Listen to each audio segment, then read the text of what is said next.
بسم اللہ الرحمن الرحیم۔ عصر حاضر میں چونکہ پریشانیوں کا دور ہے، ہر شخص الجھنوں کا شکار ہے، جس کی وجہ سے تقریباً ہر دوسرا آدمی چڑچڑا ہے، اور چڑچڑے پن کی وجہ سے آپس میں پھڈے، انتشار، افتراق کی کیفیات پیدا ہوتی ہیں، اور بسا اوقات یہ اس قدر بڑھ جاتی ہیں کہ یہ دشمنیاں ایک دوسرے کی پیدا ہو جاتی ہیں، جو کہ خاندانوں میں چلنا شروع ہو جاتی ہیں اور کہیں پہ بھی اختتام پذیر نہیں ہوتی۔ تو اکثر احباب جو ہے اس سلسلے میں بھی ہماری طرف رجوع کرتے ہیں کہ بھئی خاندان کے اندر دشمنی ہے، دو اشخاص کے اندر دشمنی ہے، تو اس کو کس طریقے سے ختم کیا جا سکتا ہے۔ تو اس کے لیے ایک عمل ذکر کر رہا ہوں، اگر اس عمل کو اس ترتیب سے کیا جائے تو انشاءاللہ دشمنی کا یقیناً خاتمہ ہو جائے گا۔ طریقہ کار اس عمل کا یہ ہے، اور بالکل آسان عمل ہے، ہر شخص گھر کے اندر کر سکتا ہے۔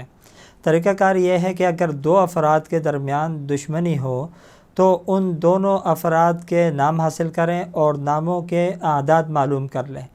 اعداد چونکہ یہ ایک مستقل علم ہے، ہر شخص ان سے واقفیت نہیں رکھتا، اگرچہ اتنا مشکل نہیں ہے، کم از کم عدد نکالنا میرا خیال ہے اکثر عوام بھی جانتے ہیں۔ اگر نہ بھی جانتے ہو، نہ سمجھ میں آتا ہو، تو جو کوئی ایسا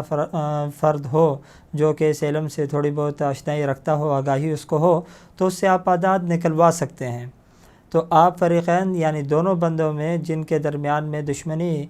کی حد تک آگے معاملات خراب ہو چکے ہیں،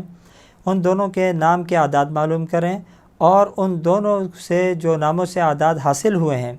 ان کو آپس میں جمع کر لیں۔ مثلا ایک کا عدد جو ہے وہ 22 ہے اور دوسرے کا جو ہے وہ 20 ہے، تو 22 اور 20 کو جب ہم آپس میں ملاتے ہیں، آپ ان کو آپس میں جمع کرتے ہیں، تو ہمارے کو جو عدد حاصل ہوتا ہے وہ 42 ہے۔ تو 42 مرتبہ یہ صورت پڑھنی ہے جو میں ابھی بتا رہا ہوں۔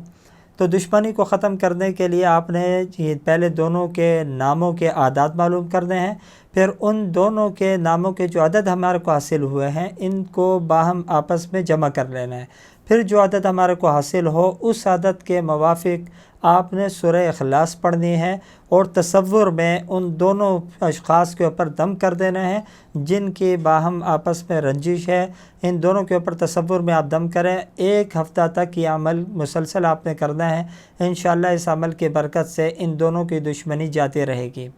اور اسی ترتیب سے اگر دشمنی دو افراد سے علاوہ زیادہ اشخاص کے درمیان میں ہے، اور کوئی شخص ان میں یہ چاہتا ہے کہ یار یہ دشمنی چونکہ خاندان کے افراد کے درمیان میں ہے، زیادہ گھرانے ہیں، ایک گھرانہ اس طرف ہے، ایک گھرانہ اس طرف ہے، ایک دوسرے کے خون کے پیاسے ہو رہے ہیں، اور ان دونوں گھرانوں میں سے کوئی ایک فرد بھی اگر یہ چاہے کہ یار یہ دشمنی کسی طریقے سے ختم ہو،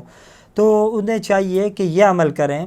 کہ ایک تسبیح روزانہ کی بنیاد پر سورہ اخلاص کی پڑھیں۔ ایک تسبیح پڑھیں روزانہ کی بنیاد پر، اور تصور میں ان تمام اہل خانہ کے اوپر جن کی دشمنی ہے، دونوں گھرانوں کے افراد کے اوپر تصور میں کیا کر دیا جائے، دم کر دیا جائے۔ اگر مسلسل اس طریقے سے یہ عمل جاری رکھا جائے گا تو اس سے نہ صرف یہ کہ دشمنی ختم ہوگی، بلکہ گھر کے اندر بھی اگر کوئی رنجش ہو، کوئی پھڈا ہو، کوئی جھگڑا ہوتا ہو، کوئی فتنہ فساد برپا ہو، تو وہ بھی ختم ہوگا، اور گھر کے اندر بھی اتفاق اتحاد رہے گا۔ تو گھریلو اتفاق اتحاد کے لیے بھی اس عمل کو کیا جاتا ہے، اور بہت ہی مجرب ہے کہ روزانہ کی بنیاد پر ایک تسبیح سے مراد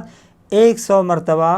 ڈیلی بیسس پر اس سے پڑھا جائے۔ روزانہ کی بنیاد پر 100 مرتبہ اس کو پڑھیں گھر کے اندر، تو انشاءاللہ گھر کے اندر بھی اتفاق اتحاد رہے گا۔ اور اگر دشمنی ختم کرنے کے ارادے سے پڑھا جائے تو جن دو گھرانوں کے مابین دشمنی ہے، ان دونوں گھرانوں کے جو افراد ہیں ان تصور میں 100 مرتبہ پڑھ کے ان کے اوپر دم کر دیا جائے، روزانہ کی بنیاد پہ عمل کیا جائے، انشاءاللہ اس عمل کی برکت سے دشمنی ختم ہو جائے گی۔ وآخر دعوانا ان الحمدللہ رب العالمین۔